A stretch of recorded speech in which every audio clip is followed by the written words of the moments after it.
శ్రీమాత్రే నమః శ్రీ గురుభ్యో నమః। ద్వాదశ రాశుల వారికి కూడా అక్టోబర్ 1వ తారీఖు నుండి 15వ తారీఖు వరకు ఎలా ఉండబోతుంది? అయితే ప్రత్యేకంగా ప్రతి ఒక్క గ్రహానికి విశేషమైనటువంటి లక్షణాలు ఉంటాయి, విశేషమైనటువంటి కొన్ని సందర్భాలు ఎదుర్కొంటారు। అలాంటివన్నీ కూడా ఎలా జరగబోతున్నాయి, వాళ్ళు ఏ రెమెడీస్ తీసుకోవాలి, ఏ మంత్రం చదవాలి, ఎలాంటి రెమెడీస్ చేసుకోవడం వల్ల ఎలా మనం ప్రశాంతతను పొందుతాం అనే విషయాన్ని ఇప్పుడు మనం తెలుసుకుందాం। శ్రీమాత్రే నమః శ్రీ గురుభ్యో నమః। ప్రప్రథమంగా మేషరాశి వారికి ఈ యొక్క అక్టోబర్ నెల మొదటి పక్షం ఎలా ఉండబోతుంది అనేటువంటి విషయాన్ని ఇప్పుడు తెలుసుకుందాం।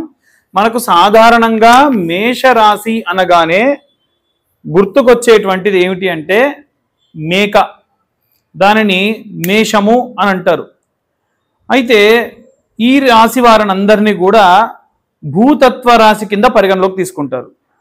కానీ ఈ యొక్క మేషరాశి వారికి కుజుడు రాష్ట్రాధిపతిగా ఉన్నాడు కాబట్టి ఈ యొక్క రాశి వారందరికీ కూడా అగ్నితత్వ రాశిగా కూడా పరిగణలోకి తీసుకుంటారు। కాబట్టి వీరికి కొంచెం కోపం ఎక్కువ, తొందరపాటు ఎక్కువ, తొందరగా మాట్లాడడం, ఏదైనా ఒక విషయం కూడా ఏదో జరగబోతుంది అనేటువంటి ఆందోళనతో తొందరగా పూర్తి చేసేటువంటి భావజాలం అధికంగా ఉంటుంది। వీరికి 12వ స్థానంలో శని ఉన్నటువంటి స్థితి బాలేని కారణం చేత ఖర్చుల విషయంలో కాస్త ఇబ్బందిగా ఉంటుంది। మనకు ఎప్పుడూ కూడా ఏలిన నాటి శని అనేటువంటి ఒకటి ఉంటుంది। ఈ ఏలిన నాటి శని ప్రభావం వలన సాధారణంగా ముందున్నటువంటి రాశికి తర్వాత రాశికి కూడా కొంత ఎఫెక్ట్ అనేటువంటిది ఉంటుంది। ఆ ప్రకారంగా ఉదాహరణకు మనకు జ్వరం వచ్చే ముందు లేదా మనకు బాగా విపరీతంగా తలపోటు వచ్చేదానికంటే ముందు మన యొక్క లక్షణాలు ఎలా ఉంటాయి? కాస్త డ్రౌజీనెస్గా, చేతగాని రకంగా, ఇలా కొంచెం నీరసంగా ఉంటుంది। సో ఇలాంటి ఇబ్బందులన్నీ కూడా పోవాలి అంటే ఇలాంటి ఇబ్బందులన్నీ కూడా వస్తాయి। శని యొక్క లక్షణం వల్ల కూడా ఇలాగే జరుగుతుంది। ఏవైనా సరే ఒక భయము, ఆందోళన, యాక్సిడెంటల్ థింగ్స్, అనుకోకుండా జరిగేటువంటి పనులు, ఇవన్నీ కూడా జరిగే అవకాశం ఉంటుంది। వీలైనంత వరకు కూడా వీరు ఏవైనా పనులు తలపెట్టేటప్పుడు ఆలోచించి జాగ్రత్తగా పనులు ప్రారంభించడం మంచిది।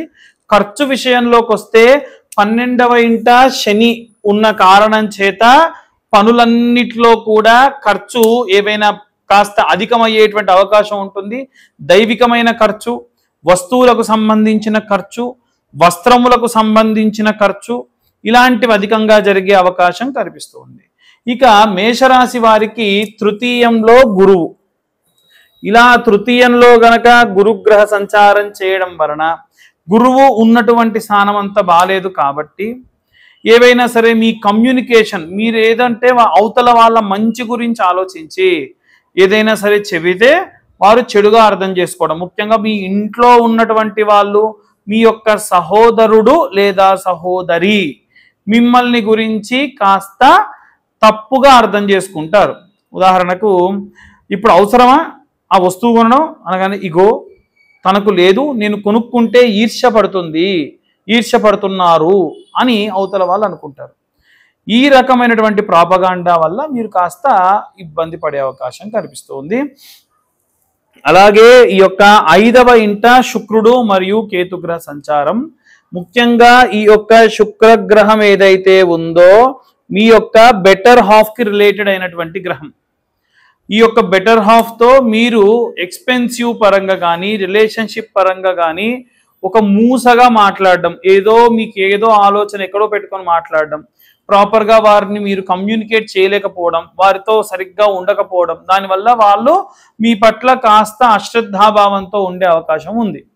అలాగే కేతువు యొక్క అధిపతి చిత్రగుప్తుడు అని అంటారు కాబట్టి అధిదేవత చిత్రగుప్తుడు కాబట్టి ఏవైనా సరే ఫినాన్స్ డిపార్ట్మెంట్లో కానీ, ఏవైనా సరే బ్యాంకింగ్ సెక్టార్లో కానీ వీటన్నిటికీ సంబంధించి విశేషమైనటువంటి లాభాలు పొందుతారు। లోన్లు, కరెంట్ అకౌంట్లు, మనీ ట్రాన్సాక్షన్స్, ఒక చోటు నుంచి ఇంకో చోటికి డబ్బును మార్చడము, బంగారం లాంటి పదార్థములు కొనడం లాంటివి కూడా విశేషమైనటువంటి లాభాన్ని చేకూరుస్తుంది. అలాగే ఈ యొక్క రాశి వారికి 6వ స్థానంలో సూర్యుడు మాత్రమే ఉన్నాడు.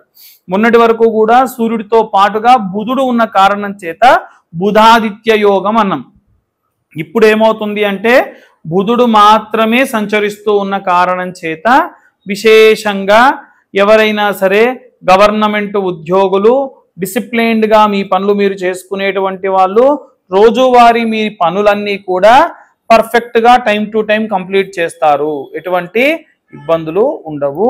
అలాగే 7వ స్థానమునందు బుధుడు, కుజుడు ఎప్పుడు కూడా 7th హౌస్ అనేటువంటి దాంట్లో కుజుడు ఉన్నాడు అంటే బాగుండాలి.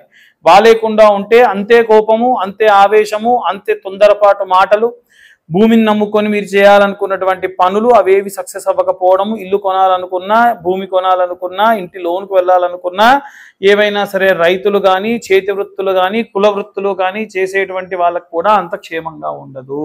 కాబట్టి ప్రయోజనం లేనటువంటి ప్రయోగాల జోలికి భూమికి సంబంధించి అసలే చేయకుండా ఉంటే మంచిది. 11వ స్థానమునందు రాహుగ్రహ సంచారము.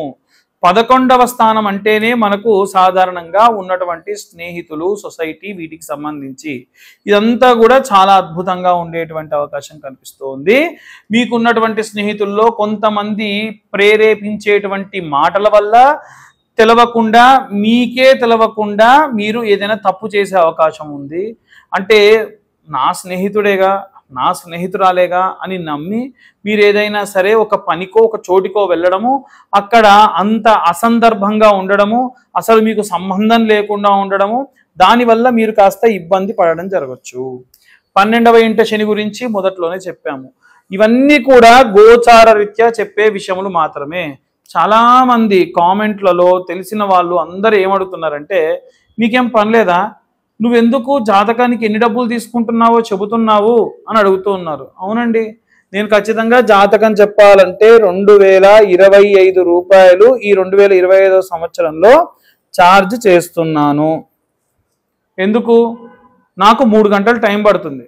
60 నుంచి 70 పేజీల్లో మీకు జాతకం ఇస్తాను. మళ్ళీ మీ జాతకం గురించి మీతో నేను మాట్లాడతాను. మరి ఈ ఎఫర్ట్కి కదా నేను డబ్బులు అడిగేది, వేరే కాదుగా. అదీగాక ఈ నెల ఎవరైతే జాతకం, ఈ నెల కాదు గత 3 నెలల నుండి కూడా మన ఛానల్ సబ్స్క్రైబర్స్ ఎవరైనా సరే జాతకం చెప్పించుకుంటే జ్వాలాముఖి మాల ఇస్తున్నా అని చెప్పా.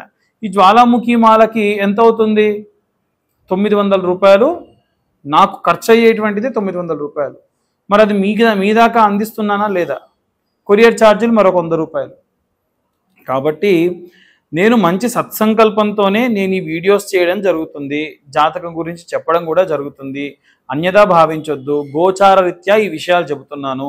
మీ అందరూ కూడా మీ పర్సనల్ జాతకం గురించి తెలుసుకోవాలి అంటే కింద ఉన్న నెంబర్కి మీ పేరు, date of birth, time, place WhatsApp చేయండి. ఖచ్చితంగా ఈ 2025 రూపాయలతోని మీకు జాతకము, దాంతోపాటు జ్వాలాముఖి మాల కూడా ఇవ్వడం జరుగుతుంది. ఇక అన్ని వర్గాల వాళ్ళు ఒక మంత్రం చెబితే ఏ మంత్రం చదవాలి, ఎలాంటి దీపారాధన చేయాలి అనేటువంటి విషయాన్ని ఇప్పుడు మనం తెలుసుకుందాం. గోచార రీత్యా మనకు అన్ని విషయాలు కూడా అంటే గ్రహ సంచారాలని బట్టి ఎలా ఉండబోతుంది అనేటువంటి విషయాన్ని మనం తెలుసుకున్నాం. అయితే ఇప్పుడు ఒక 2 మంత్రాలు ప్రతి నెల మీ దాకా నేను ఒక 2 మంత్రాలు తీసుకొచ్చి దాన్ని సాధన చేయమని చెప్తున్నాను. దాన్ని మీరు జపతీర్థంగా ఎలా మార్చుకోవాలో చెబుతున్నాను. ఈ నెల ప్రత్యేకంగా ఉన్నటువంటి కాలం మార్పులు జరిగిన కారణం చేత, వర్షాలు అధికంగా ఉన్న చేత చాలా మందికి ఆరోగ్య సమస్యలు, అంటే చిన్న పిల్లలకి, వృద్ధులకి ఏదైనా అయితే మన ఇంట్లో అందరం కూడా ఇబ్బంది పడతాం. కాబట్టి వీలైనంత వరకు మనం అంటే తట్టుకుంటాం, వాళ్ళు తట్టుకోలేరు. కాబట్టి వీలైనంత వరకు ఈ మంత్రం, పైన ఉన్న మంత్రాన్ని నిత్యము 11 మార్లు చదవడం వల్ల చాలా మంచిది. ధన్వంతరి మంత్రం. ఓం నమో భగవతే వాసుదేవాయ ధన్వంతరే అమృత కలశహస్తాయ సర్వమాయా వినాశనాయ త్రైలోకనాదాయ శ్రీ మహావిష్ణవే నమః. ధన్వంతరి అమృత కలశం పట్టుకొని విశేషంగా మనకున్నటువంటి కష్టములని కడతీర్చేటువంటి వాడు. నిత్యము కూడా ఈ యొక్క మంత్రం మీకు కింద డిస్క్రిప్షన్లో ఇవ్వడం కానీ, డిస్ప్లే చేయడం కానీ ఛానల్ వాళ్ళు చేస్తారు. మరొకసారి చూడండి. ఓం నమో భగవతే వాసుదేవాయ ధన్వంతరయే అమృత కలశహస్తాయ సర్వమాయా వినాశనాయ త్రైలోకనాదాయ శ్రీ మహావిష్ణవే నమః. ఈ మంత్రాన్ని నిత్యం 11 మార్లు చదివితే ఆరోగ్య సమస్యలు ఎవరికి ఉన్నా తీరుతాయి. ఇవి కాకుండా ఇంకేమిటండి ప్రాబ్లమ్స్ ఉన్నవి మనకు? ఏమిటంటే ధనం, సంపద పెరగట్లేదు, ఖర్చులు పెరుగుతున్నాయి, వేరే వాళ్ళ చేతికి వెళ్ళిన డబ్బులు రావట్లేదు. గతంలో మనము కుబేర మంత్రం గురించి చెప్పాము. ఆ మంత్రానికి నియమం ఉంటుంది, ఉత్తరం వైపు తిరిగి కనురెప్పం కొట్టకుండా 3 సార్లు చదవాలని. ఈ మంత్రానికి అదేం లేదు. ఇంకొక మంత్రం ఉంది, విశేషంగా రుణ బాధలు పోయి సంపద పెరుగుతుంది. ఆ మంత్రం ఏమిటంటే ఓం శ్రీం గం రుణహర్తయే గం శ్రీ ఓం గణపతయే నమః.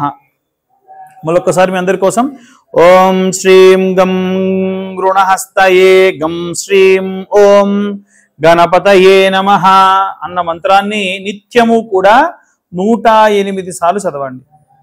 అంటే డబ్బులు కావాలి కాబట్టి శ్రద్ధగా 108 సార్లు చదవండి. ఖచ్చితంగా మీకు ధనం చేకూరుతుంది.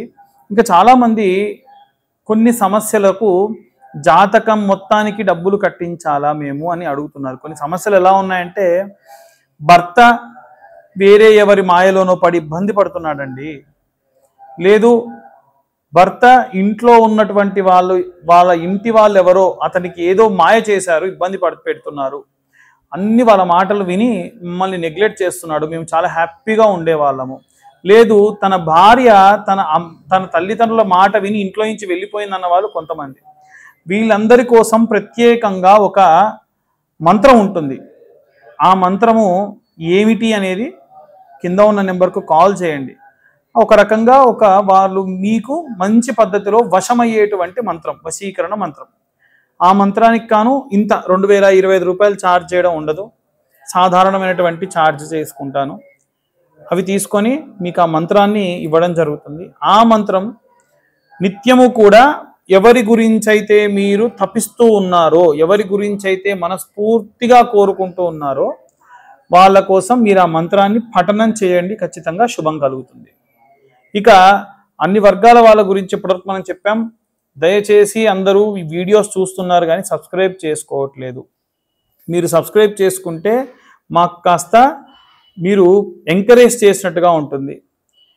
లైక్ చేయట్లేదు, వీడియో కంటెంట్ బాగుంది కదా అని చెప్పి చూస్తున్నారు, లైక్ చేయట్లేదు. ఇవి చేయడం వల్ల ఏంటంటే మాలాంటి వాళ్ళకి, ఛానల్ వాళ్ళు నడుపుతున్నటువంటి ఛానల్ వాళ్ళకి, మాలాంటి వాళ్ళకి ప్రోత్సాహకరంగా ఉంటుంది. ఇది కానీ ఇన్ఫర్మేటివ్గా ఉంటే కొంతమందికి షేర్ చేయండి.